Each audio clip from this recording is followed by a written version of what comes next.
Hi everyone, and welcome to Philanthropy Impact's Walk in My Shoes series for professional advisors, where today we are discussing the huge topic of the role of philanthropy and social impact investing in systemic change.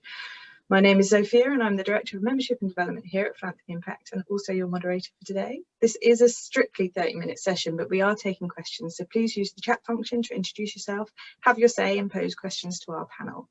As always, we ask that you remain respectful to the panel and to each other. We are aware that 30 minutes is a very short time to cover this topic, so we will be using this session to shape a larger event in the new year. We'll keep you posted on that. Joining us today for the discussion, we have Mary Rose Gunn, founder and CEO of the Fore. The Fore is a seed funder for the non-profit sector who catalyse fresh solutions to pressing social issues. We also have Emma Beeston, Philanthropy Advisor. Emma advises grant makers, companies and families on creating and implementing giving strategies. We are also joined by Katie Boswell, Associate Director of the NPC UK. Katie works within NPC's research and consulting team, supporting charities to improve their strategies and maximise their impact. And finally, we welcome Julian Corner, Chief Executive of Lankelly Chase Foundation. As a funder, Lankelly Chase has a vision of a society where everyone has the opportunity to live a rewarding life. Thank you all for your time and insight given today. And I will now pass on to our CEO, John Pepin, who has taken on the wonderful challenge of chairing today's session. Thank you, John. Well, thank you very much. Welcome, everyone. And thank you, Julian, Mary Rose, Katie, and Emma for being here. This is a pretty complex and big topic to try and cover in 30 minutes. So what I thought we could do is have this as a taster, and then we could have a full webinar in the new year to really go into this in more depth. It is also an extremely important topic. And so what I would like to do is to start off with Mary Rose and Emma and talk about what does systemic change mean to you? What role are you playing and is your organization playing? So Mary Rose. Good afternoon. Thanks very much for having me. At the Fore, I think the fundamental role that we are trying to play is one of inspiring change in the funding sector through improving trust in organisations. So we are trying to do that by leading by example, but it's all about investing grant funding. It's very definitely grant funding, but doing it with an investment mindset. So the idea is that we are giving money as well as skills support to organisations, but we are giving it to them not because we feel that they are going to help us meet specific sectoral targets that we might have set ourselves, as a lot of funders do in terms of, for example, they might say, right, we're wanting to address literacy in children between the ages of 5 and 8. And then they will fund people who are going to help them achieve those targets that they have set themselves as a funder. What we are doing is we are giving development funding unrestricted to small organisations so that they can help themselves to get closer to the change that they are trying to see in the system. So from our perspective, I think in terms of what we are doing to try and lead change in the funding sector, we are doing our very best to be as transparent and as accountable as possible. So we publish all of our results. I think some of you might have seen some of the things that we've put out there, including our impact reports, all of the people we fund, what we funded them to do, how they're getting on. I mean, some of it is a bit more generic than others because obviously we can't release personal details on organisations, but we are hoping that by doing that we are inspiring other funders to see that actually if you give unrestricted funding you have an enormously strong impact and the organisations are much more likely to flourish. And we are really delighted that the sector is slowly moving, I think, towards more unrestricted funding. So we really hope that we might have played some sort of a role in encouraging and enabling that. But we are still very keen to keep going. And it's not just for us about the funding, it's also about bringing sectors together. So in terms of systems change, we don't think that we will create the sort of society that we all want to live in unless we all work together. And that means what we do is we bring together funders, both individual philanthropists who are keen to access our vetted pipeline, basically, our portfolio of organisations. Somebody likened them to a who's who of the next big things in the charity sector, which we were very flattered by, and we completely agree with, because they are all almost unanimously brilliant.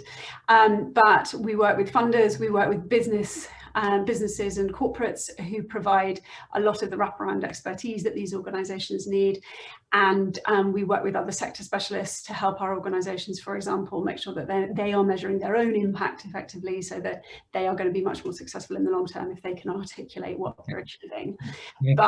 Thank you. That's great. Thanks. Excellent. So that's operating primarily on a community level, on a micro level. Emma, from your perspective, what does systemic mean to you, moving beyond the micro level or community level? I think it's always helpful in philanthropy to look at it as that sort of spectrum. You've got kind of direct relief at one end and you've got systemic change at the other. And I think with the current pandemic situation, you can really see, so direct relief is about, food parcels and getting food out to people that need food at the moment. But if you then start asking the question of why haven't people got food, why are people hungry, why haven't they got access, then actually that introduces the whole idea of the system. So it takes you to the benefit system, it takes you to austerity, it takes you to politics, it takes you to job insecurities and democracy, and then you can start going, well, hang on, why is it cheaper and easier to get takeaway food and processed food than it is to get healthy nutrition, which takes you to kind of farming practice, which takes you to, onto climate change in terms of sort of soil and all those other issues and supply, and then it takes you to global trade and health inequalities, and that's the system. It's messy, it's complicated, it's contested, and everything is interconnected. And so that's why it's difficult, but also why it's important, because it is actually about how do you change things and how do you look at the root causes to actually make a difference today. And my role within that is as an independent advisor, I usually get involved when people are kind of overwhelmed. So they're motivated to give, they want to give, and it's really hard to know where to start, especially if you're new and your funds are precious and you want them to be used to best effect, but you're entering this complicated web and you're trying to work out the best way forward. So my role is really to reassure, to encourage, and kind of help people navigate through those different options and do what they can given who they are, their motivations, the size of the money they have to give. Some people can come in and be transformative. Some people just need to think a little bit differently about their giving, do it in a slightly different way, and actually those incremental choices and changes can all add up to make a difference.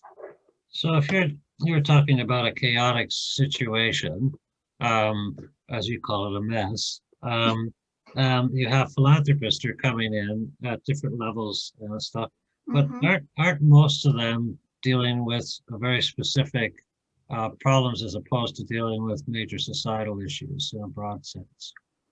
I think there's two things really. I think there's an acknowledgement that actually you're part of the system as soon as you're entering it.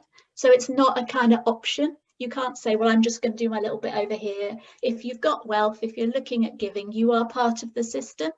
And so you might have to have an uncomfortable conversation where you think about the source of your wealth and your privilege and think about that. Also, you might have a niche area that you want to fund in, and that's absolutely fine. But it's understanding that that doesn't stand alone and you won't be the only person in that space. So if you've got expertise in that area, brilliant, share it, make it publicly available, talk to people, bring different people together.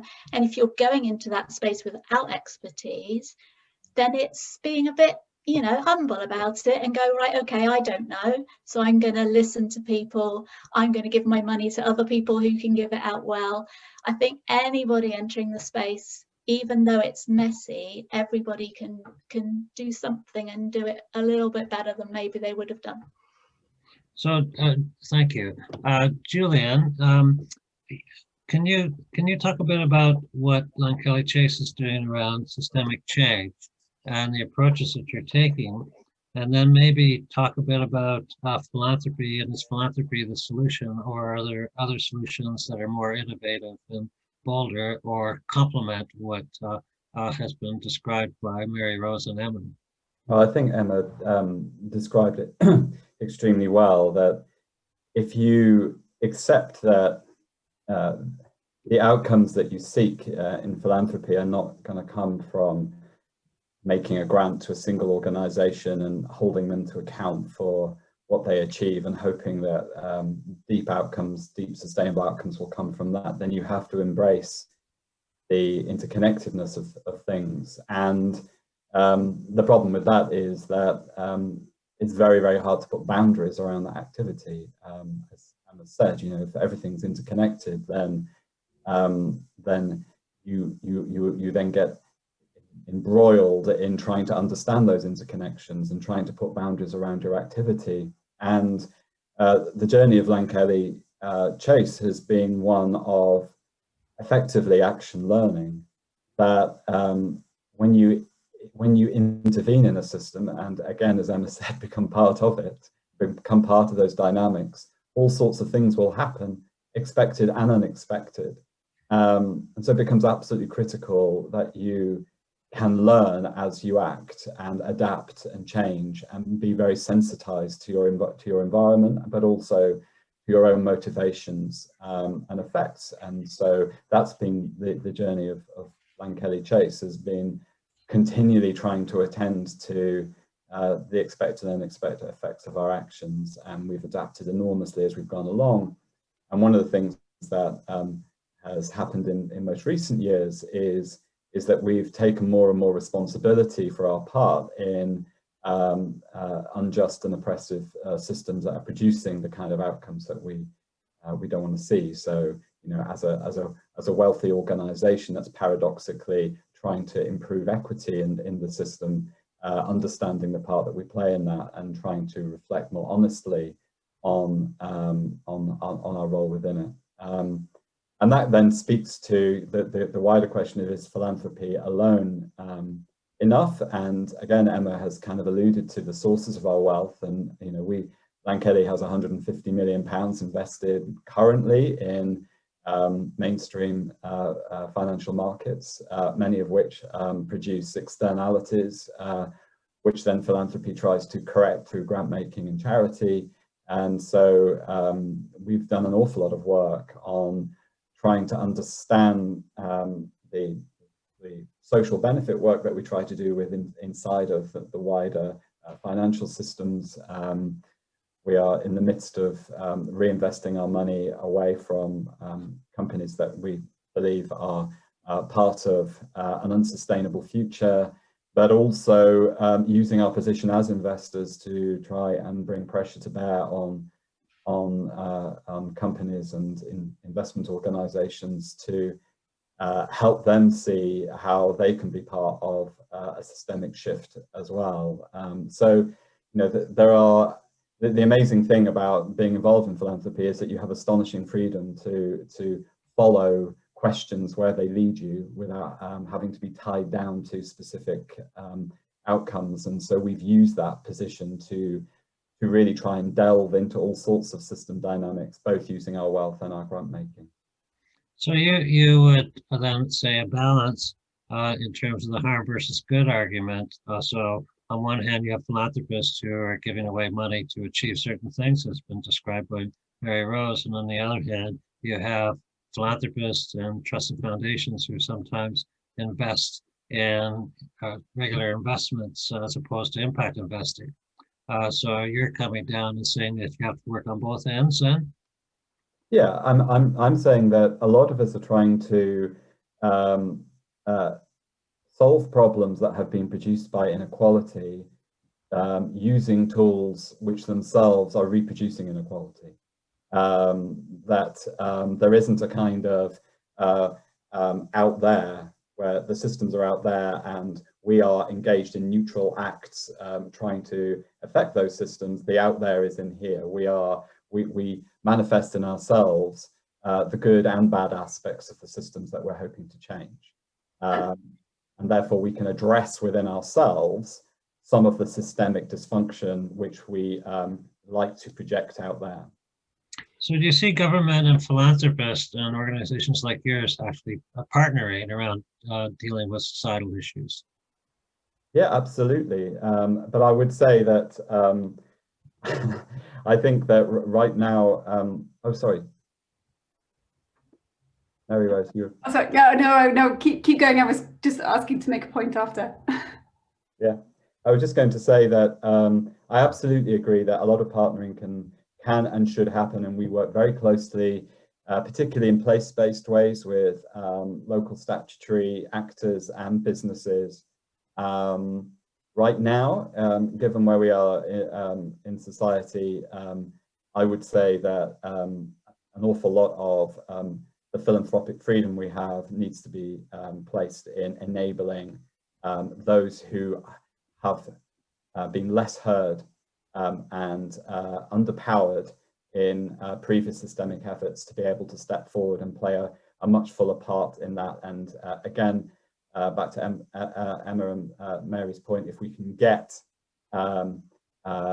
philanthropic money unrestricted behind people who have had much less power within these systems before, that feels both an effective thing to do right now because things are shifting thanks to COVID, Black Lives Matter, all sorts of different movements, but also because it's the morally right thing to do. Thank you. Mary Rose, did you want to do a quick question before I move to Katie? Oh, sorry, I was just going to reinforce what Julian's talking about is so much of this comes down to power dynamics. And we've got, if we want systems to change, we've got to accept that the power dynamics are a huge part, play a huge part in keeping things as they are. And if we do, unless we break them down, nothing's going to change. Thank you. Okay, Katie, sorry to take so long to get to you. In terms of systemic change, what's that mean to you? And also, what systemic changes do you see happening or need to happen to address injustices related to equity issues, gender, race, income, etc.? Big question. Yeah, big question, and I will absolutely be building on what the others have said because I agree with much of it. I think, first of all, in terms of what systemic change means to me, one thing that I would just add to what's already been said is that systems change all the time. And I think there's a distinction between systems change that is happening all around us, as we have seen, for example, with COVID-19, and systems change, which is people trying to influence the system. And often we get those terms mixed up a little bit and use systemic change to mean both of those, whereas actually, in fact, what many of us are trying to do is to try to nudge the systemic shifts that we're seeing and trying to make sure that some of these, what might be otherwise short-term shifts, actually transform into long-term change. And that is a slightly different task. And it means that we are forever learning and watching as the systems change around us. Which does bring me on to your second question in terms of some of the shifts that we are seeing. It's clear that COVID-19 has exposed huge inequalities in society, particularly systemic racism. That means that communities of colour have been disproportionately affected by the pandemic. As one of my colleagues wrote in a blog earlier this year, the coronavirus means that systems thinking is no longer optional. Many people who might not have seen some of these things before have now seen them. And what we have to remember is that we have seen them and we can't unsee them. I think the fear is that whilst we've seen many short-term shifts that are beneficial in philanthropy and the way that philanthropy has responded, there is a huge task ahead of us to make sure that those shifts do turn into changes. And as some of the other speakers have already alluded to, actually that does mean turning the mirror on ourselves and seeing ourselves as part of the system. So when we're talking about those inequalities, whether it's race or gender or other inequalities that we're seeing, we have to think about what that means for the philanthropy sector. We know that the philanthropy sector isn't representative when we look at who's making the decisions. We know that there's big issues around power dynamics. NPC's been doing a lot of conversations on those over the last few years and published a report actually just before COVID-19 hit. So it's been really interesting to see how that issue of power dynamics has been picked up, and I'm very happy to talk more about that. But there's a huge amount in there, so happy to pick up on points that you're interested in probing further. Well, is it back to the old normal coming, or is it going to be a real change that takes place? I mean, I think the answer to that will depend on all of us, if I'm honest. It's none of us has a crystal ball. I think it's all of us being quite intentional about thinking about what we do want to preserve from the changes that we've seen, and being honest about the fact that philanthropy is part of the system.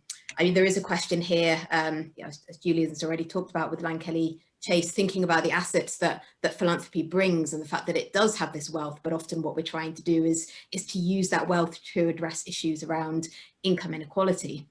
How far can philanthropists go in that direction? And I see many that are doing great things and really trying to think very carefully about that. But there is also that issue of the status quo and the relationships and power dynamics that we're all part of that have that tendency to pull us back if we're not really intentional and keep learning as we go. It's interesting because we just published our magazine, and normally we'd get 8 to 10 articles, and I was concerned that there was so much emphasis on COVID and the immediate crisis that people weren't starting to think about the future, and it's really neat to hear from all of you about that. But the magazine has 43 articles and 4 editorials, all of them about what kind of society do we want to build. Really positive. It's really great to see that people are looking at trying to create not the old normal, but a new normal. Emma, are you seeing this kind of stuff with your clients, whether they're corporations or philanthropists? Yeah, I think like philanthropy, I mean, philanthropy can hold variety, and so can clients. So it varies hugely. Certainly, when I'm working with families around the younger generation, even before the pandemic, then a lot of the conversation around climate change and that sort of change, and therefore looking at the intersection of social justice and climate justice, that those conversations were already happening, and obviously that has been built upon, and obviously looking much more at sort of racial justice and gender justice would have been there before, but the kind of intersectionality of those conversations certainly people are talking about, and certainly the younger generation are looking at how they can respond, which is great, and that can make it all seem quite big, which obviously it is a big topic. And I think it's also important just to, I think like Julian was saying, that sometimes we can feel that people can't do anything until they've got the perfect answer, and actually just by learning and being open and thinking and being mindful about what people are doing. So it might not for some be a radical shift, but actually if you can make some of your funding ring fenced, if you can add a bit of unrestricted funding that gives people a bit more space to kind of engage in the work that they're doing, or you know, or just stop and go, well, this is who we're funding, who's missing, why are they missing, what can we do about that, and how can we go out and find the groups that are in those spaces.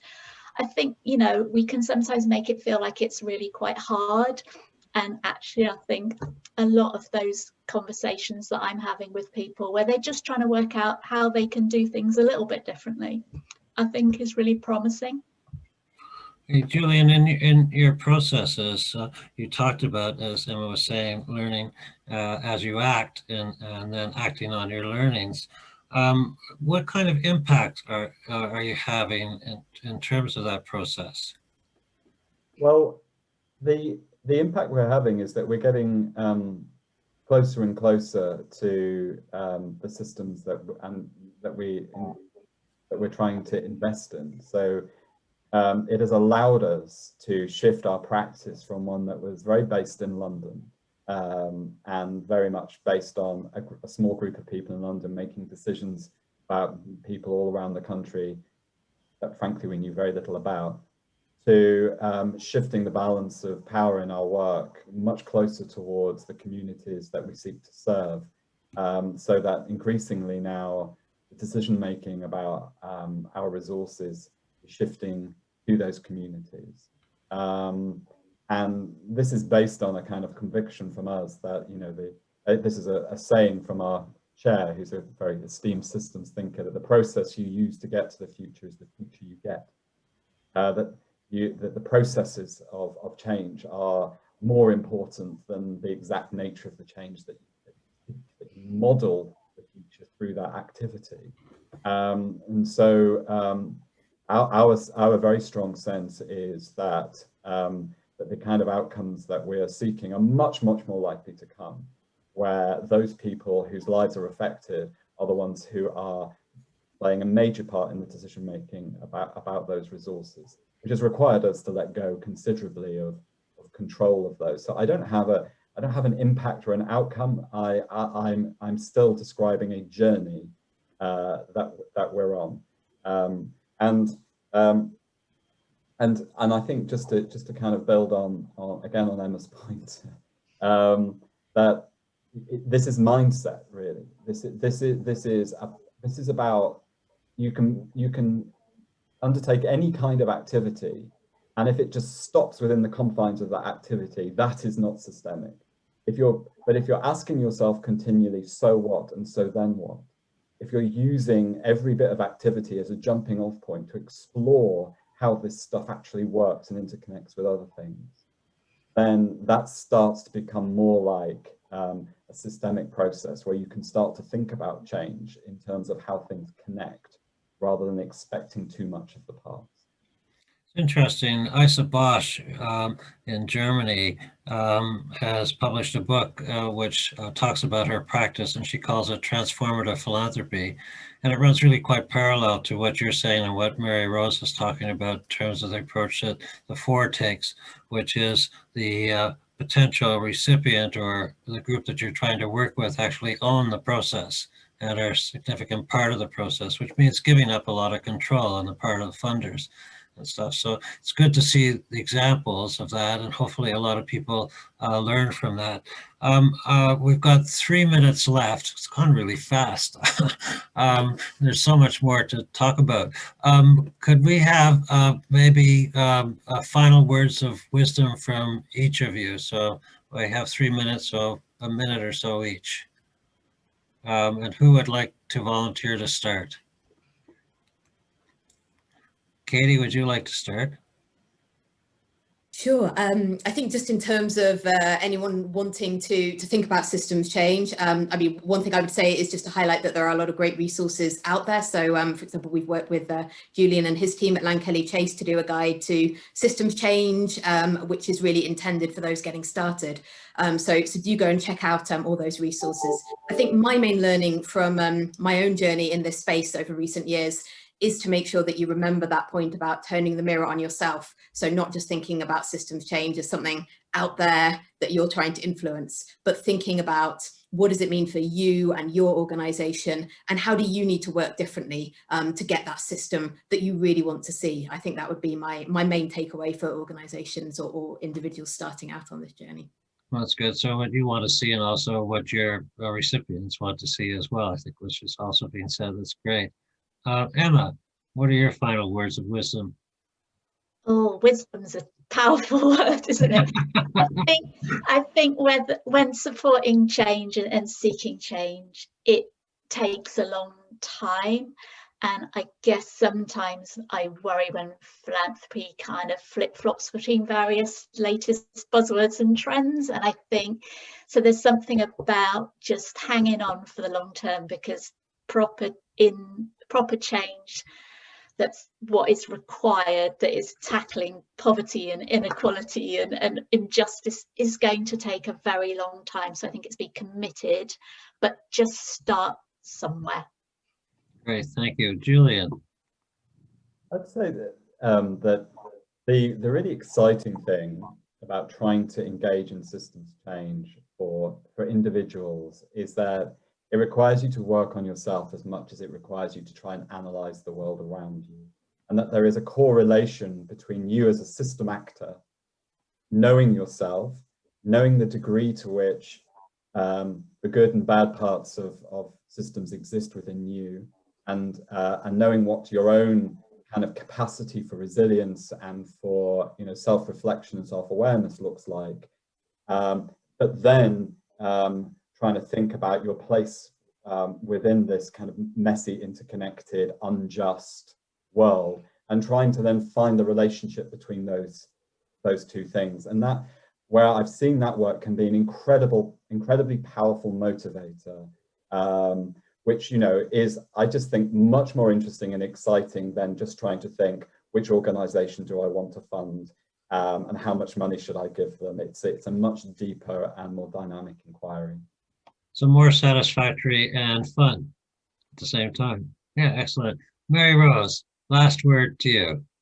I think that for me, it's reiterating a lot of what Emma says, and actually possibly slightly disagreeing with Julian. And I think that it's very hard when people are starting for them to be able to understand the bigger picture. And I completely agree that it can become really fascinating and really exciting if you start thinking in those ways, but you need to be quite far along with your philanthropic engagement to be able to get there. So I would reiterate what Emma says, it's just get involved, dip your toe in the water, find, as Katie said, there are great resources out there. At Fore, for example, all of our portfolio of organisations are working across a whole load of different charities. If you're looking for a charity that's great, working in any particular area, do have them and just support them. And then go working on the ground, and then decide what it is that you really want to do in the bigger picture. Great, thank you very much. That was terrific. Thank you, Emma, Katie, Julian, and Mary Rose. Thanks a lot. Over to you, Zofia. Yeah, thanks everybody for your time. It was a really good.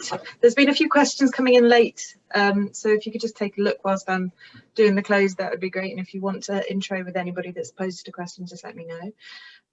Next week we are back at the same time for our final event of 2020, where our chair, Reddy Hall, will be leading a case study style interview with Gary Vaughan-Smith. Gary is the Chief Investment Officer at Silver Street Capital, and an investment management business investing with social impact in African agriculture. So I think that's going to be a great interview. Have a good week, and thanks everybody for joining. Bye-bye. Bye, thank you.